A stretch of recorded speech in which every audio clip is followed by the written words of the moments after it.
Taiteilijan mukana kulkee aina se, kuka hän on, mitä hän on ja mitä hän osaa. Maalarin taidot, mieli ja fyysinen käsi, kuvanveistäjän luovuus tai digitaalisen kuvantekijän kyky ovat yksiä näkökulmia visuaalisesta lahjakkuudesta.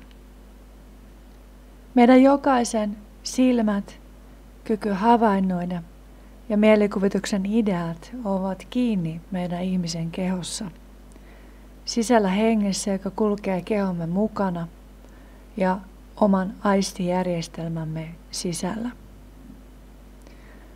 Jos taiteilijalla tai visuaalisesti lahjakkaalla suomalaisella toimijalla on kielitaito, hän voi halutessaan vaihtaa maata ja jatkaa taidetyötä toisessa ympäristössä, jos vain on taloudellisesti mahdollisuus muuttoon ulkomaille. Kaikki taidelahjakkuudet eivät kuitenkaan Suomesta halua muuttaa pois ja jotkut taiteilijat ovat ikävä kyllä olleet siinä tilanteessa, että eivät ole epäkannustuksen sisällä nähneet muuta vaihtoehtoa voidakseen olla toimintakykyisiä ja vapaita taidetoimijoita. Kuvataiteen lähihistoriaamme on monella tavalla todella upea ja pieneksi kansaksi Suomessa on ja on ollut useita lahjakkuuksia musiikin, kuvataiteen, kirjallisuuden, runouden, urheilun, jopa tutkijatyön ja monen osaamisen sisällä. Lahjakkuuden näyttäytyminen ei tarvitse aina koulutusta, vaikka hyvä taidekoulutus tukee aidon, luovan identiteetin laajentumista ja edesauttaa taiteilijan oman luovuuden tavoitteita.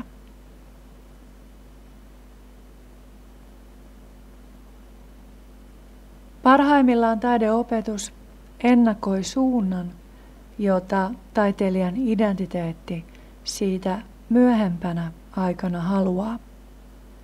Mutta ennen kaikkea kannustaminen ja identiteetin vahvistaminen myönteisellä tavalla avaa yhteyttä luovuuteen.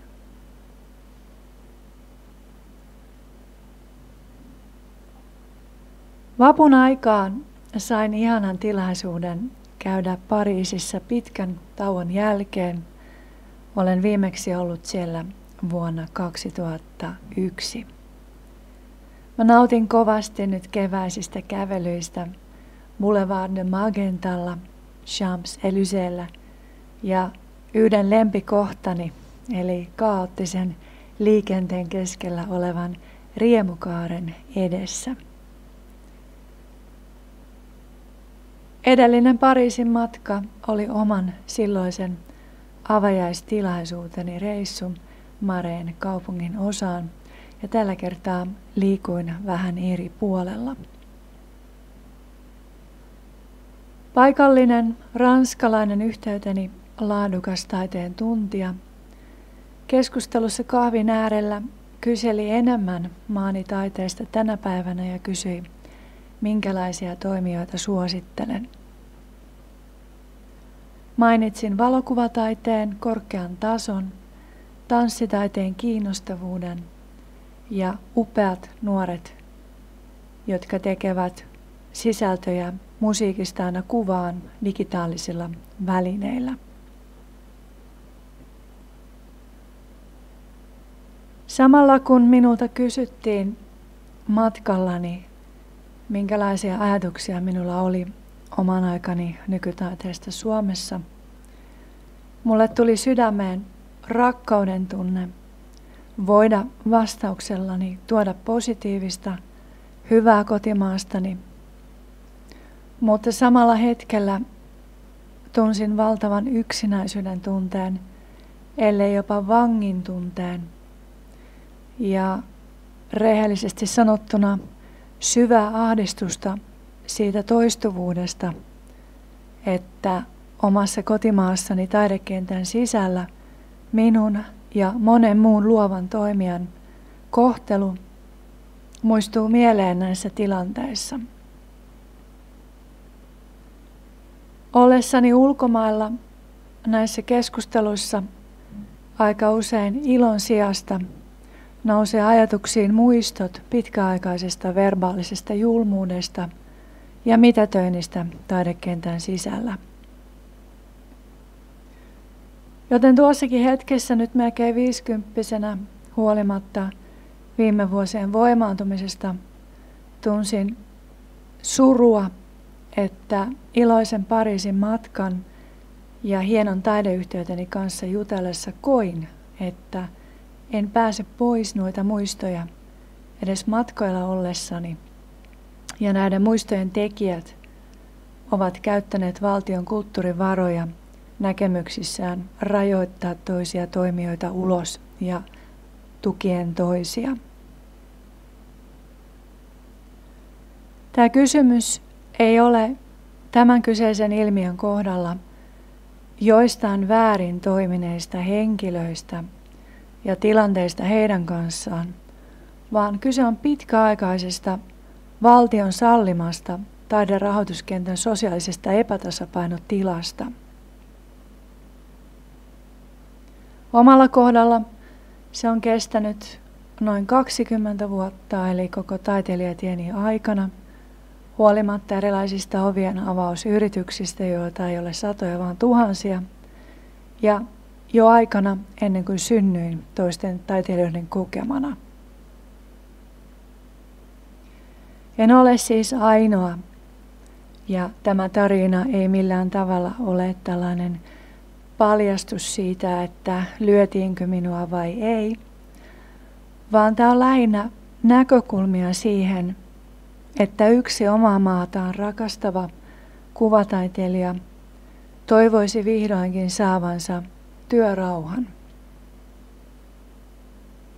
Ja sitä työrauhaa varsinaisesti ei sellaisenaan estetä, vaan siinä lähinnä epäkannustavuuden muodossa, mitätöinnin kautta, ohi katsomisella ja ulos sulkemisella asetetaan tietynlaiseen erillisyyteen, jota ei toivo.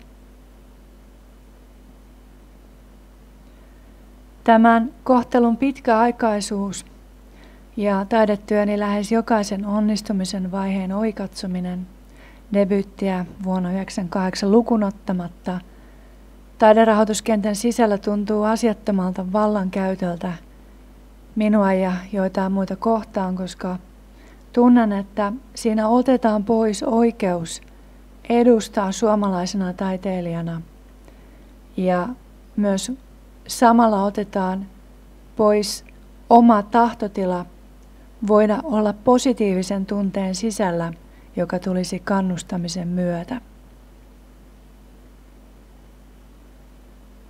Valitettavasti täytyy todeta ääneen, että kyse on taidekentän sisällä marginaalisissa taiderahoituspäätöksissä olleesta pitkäaikaisesta henkisen väkivallan rakenteesta, joka ei, kuten henkinen väkivalta ei koskaan, ei tue iloa ja vapaata tahtoa, jota itse ihminen haluaa valita tunnetilalleen.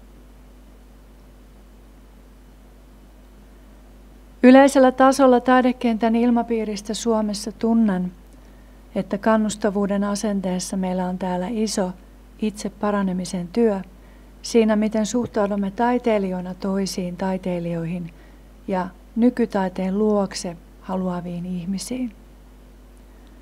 Uusi asenne kannustaa ja arvostaa tulisi käynnistyä ennen kaikkea kollektiivisesti yhteisestä päätöksestä ja edesauttaen kauaskatseisesti maan nuorten taideosaajien tulevaisuutta. Huomasin tuolla äsken mainitsemallani Ranskan matkalla, joka oli aivan ihana muutaman päivän reissu, että minulle tuli seinän vieressä siinä upeassa kahvilassa aurinkoisena päivänä ilon sijasta aika syväkin alakulo siitä tunteesta, että tuntui tämän ranskalaisen esitettyä kysymyksen, etten pääse ikinä eroon kotimaani taidekentän ilman tahtoani tapahtuvasta ryhmä- taide-edustamisesta, kun se sama kyseinen ryhmä on ollut omalla kohdallani hirveällä tavalla kohdellut. Eli tämä asia ei ole arvostuksen saamisen kysymys, vaan se on ennen kaikkea taiteellisen toimintavapauden tukeminen Suomen kansalaisena tilanteessa, jossa on selvästi osoittanut taiteellisen työnsä jäljet.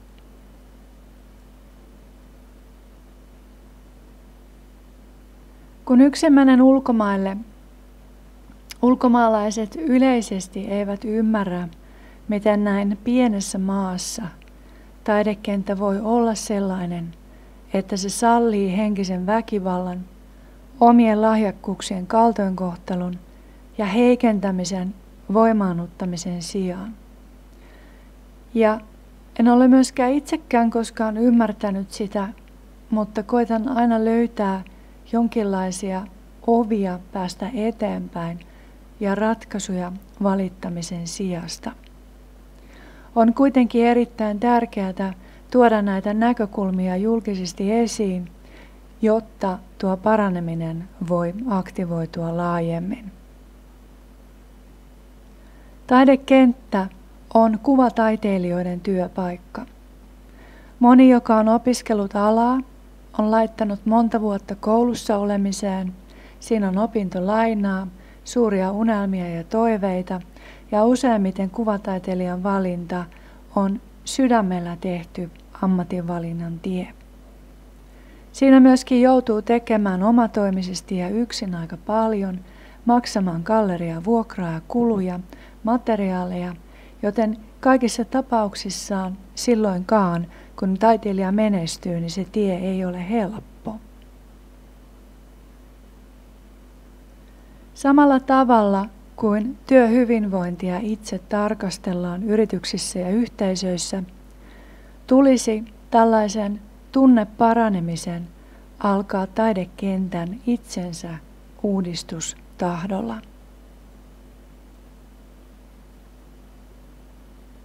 Hyvä ystäväni, rakas ja taitava taiteilija Eila Ekman Björkman on tänään lähes 80. Meitä yhdistää ystävinä taiteen palo, elämän rakkaus ja henkisyys, mutta myös ymmärrys siitä, mitä elämä tekee. Ikäerostamme huolimatta ystävyys on laadukkainta, mitä voin vain toivoa, ja arvostan Eilaa taiteilijana, ystävänä sekä opettajana, keneltä olen saanut arvokkaita eväitä eteenpäin.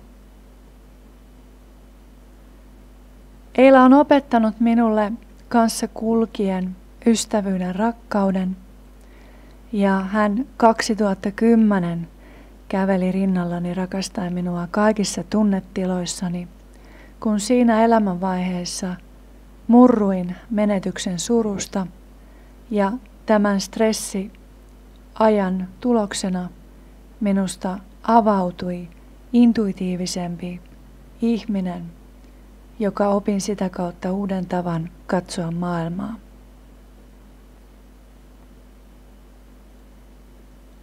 Voitaisiin kai sanoa, että koin yhdenlaisen metamorfoosin, jota ennen kaikkea katson kotiin tulona, ja kuin saavuin oman syvän identiteettini äärelle, niin että siitä lähti ulkosyntyiset asenteet pois. Lopputulos tästä on tähänastisen elämäni suurin lahja, sillä nyt voin sanoa, että tunnen itseni ja saan elää hyvin upeata elämää erityisherkkyyksillä ja taiteilijana, mutta kovien vuosien jälkeen lisää menetystä silloin tuntui kyllä kieltämättä kohtuuttomalta. Nämä ajat ovat ohi ja olen nyt onnellinen, iloinen ja tunnen voimaa, mutta Eila oli hän, kuka kasvatti minut rakkauteen ajassa, jolloin tunsin sekä taiteilijana, naisena että ihmisenä menettäneeni kaiken. Ja tällöin voidaan kysyä, että voiko kukaan ystävä olla enempää. Eila Ekman Björkman on myös kertonut kokemuksiaan taidekoulusta silloin, kun hän oli nuori. Ja tuo aika, jolloin hän oli tuolla koulussa, oli vieläkin rankempaa tunnetasolla olla taiteilijana tai taideopiskelijana myös poliittisista syistä. Mä tunnen valtavaa ylpeyttä hänestä monella tavalla ja myös siitä kyvystä, miten hän on voinut antaa anteeksi ne ajat ja tutkii elämää rajattomalla intohimolla elämän voiman näkökulmasta. En mene tässä tarinoihin, joita tiedän tapahtuneen laajastikin taidekentän sisällä, koska yksi tilanne olisi vain yksi tarina. Niitä on ollut minulla, niitä on ollut monilla muilla. Turha niitä yksittäin alkaa eritellä.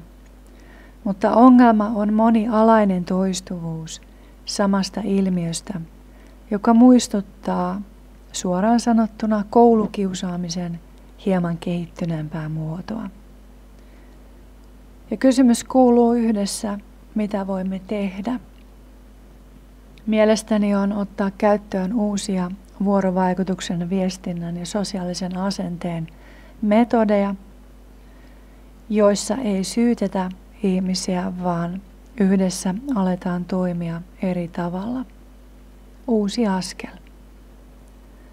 Kirja Myönteinen ei, jonka on kirjoittanut kirjailija William Ury, on aika hieno, helppolukuinen, rakentavan rajaamisen metodeja tarjoava kirja. Taiteen vapaus ei ole synonyymi väkivallalle, vaikka taidesisällöt voivat väkivaltaa tarkastella tai ilmentää. Sosiaalinen toiminta toisia kohtaan taidekentän sisällä on selkeästi ja monella tavalla verbaalisesti lakia rikkovaa Suomessa. Paranemisen ja tilanteeseen puuttumisen tulisi tulla sisältä käsin, mutta valitettavasti edelleen rakentava keskustelu usein menee puolustautuvaksi tai syyttäväksi tunnistamisen sijasta.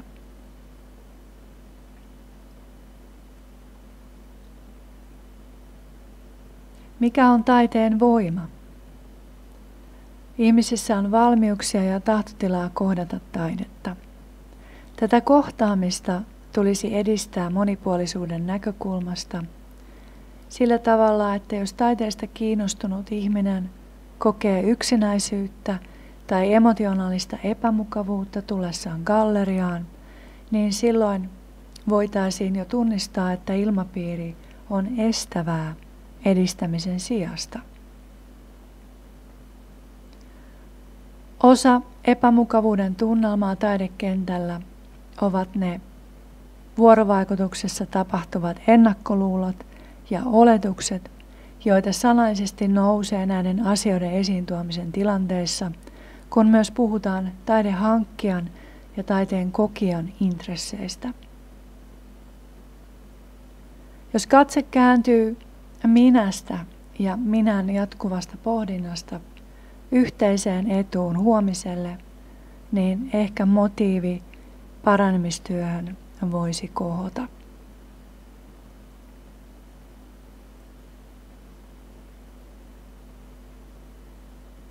Oma asenteeni nykyisin on vihaton, johtuen siitä, että minulla on taiteilijana niin paljon omaa. Minulla on itsenäinen työtapa, toinen kotikieli englanti sekä ammatin tausta radioalalta ja nykyisin myös turvallisuusalan koulutus. Siksi en ole riippuvainen siitä, miten minun taidekentällä suhtaudutaan, mutta taiteilijana en myös ole voinut joustaa oman identiteettini kanssa, joka ei usko moniin toimintamalleihin ja asenteisiin kotimaani taidekentän käytöksessä. Koen, että tilanteessa, jossa verorahoilla on tuettu taidetta, tulisi kansalla olla myös sana siinä, miten se taide painottuu.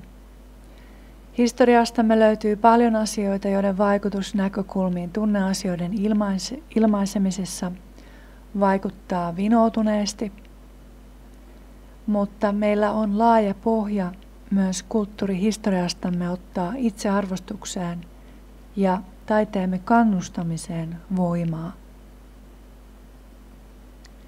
Suomessa on sekä tässä ajassa että menneissä vuosissa ollut ja on todella lahjakkaita ihmisiä, ja kansan luonteessamme mielestäni on kekseliäisyys, voima ja inhimillisyys.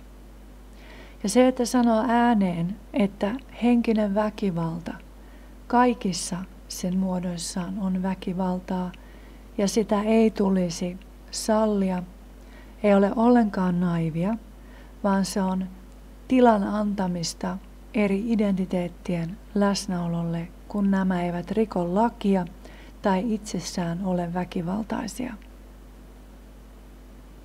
Suora puhe, oikeamielisyyden suora ilmaisu ja esimerkiksi niin kuin rankkakin taide ovat kaikki sallittuja sellaisenaan. Suora puhe ilmentää eri persoonien läsnäoloa, mutta selkeä ja todistettava alistaminen, estäminen, epätotuuksien levittäminen tai pahuus suorastaan ovat vääryyttä.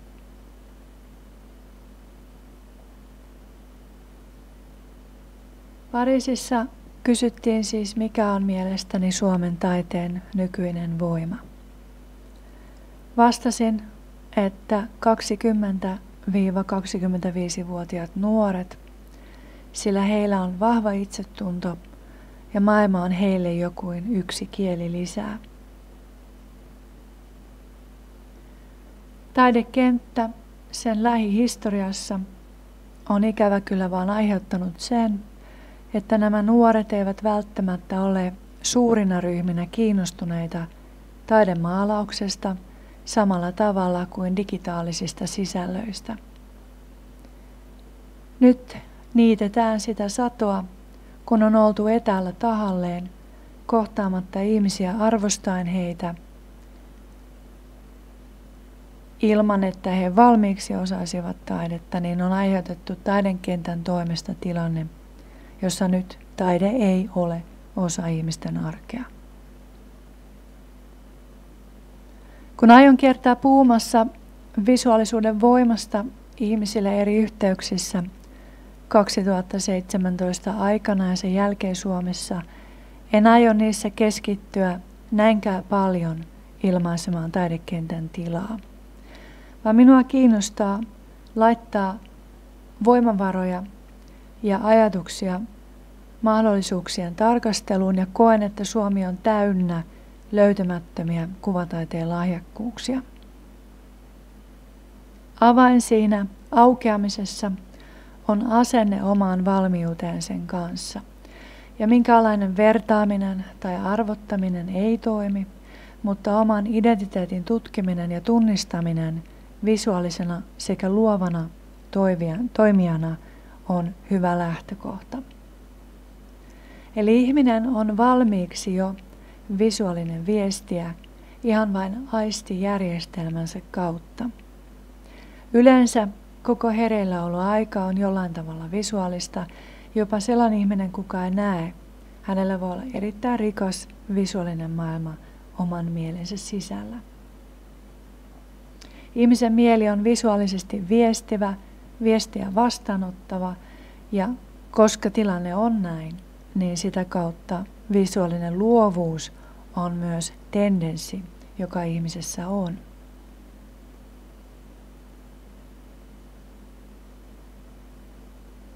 Kannustaminen ja tunnistaminen, ne on upeita sanoja, mutta ne vaatii päätöstä ottaa askel niitä kohti.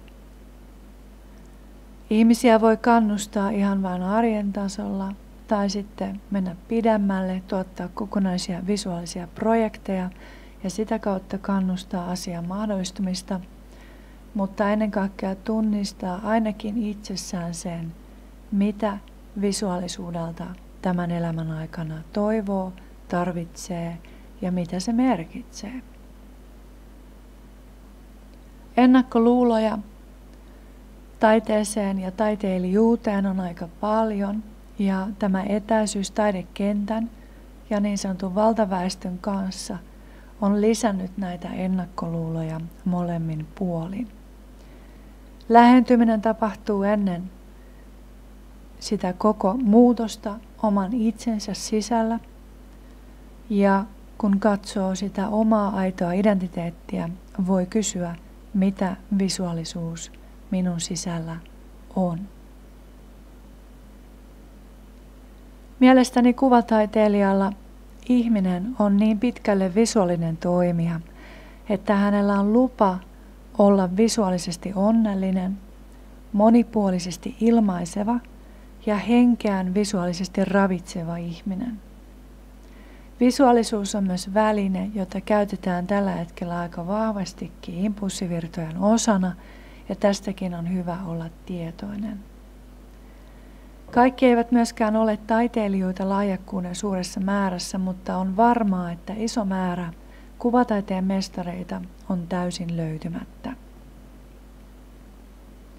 Kun me yhdessä, kollektiivisesti, kansana ja ryhmänä aloitamme kannustavan asenteen tutkia, keitä kansan parista löytyy, jotka haluaisivat tämän asian avata itsessään, niin sitä kautta varmasti nousee uusia upeita visuaalisia lahjakkuuksia.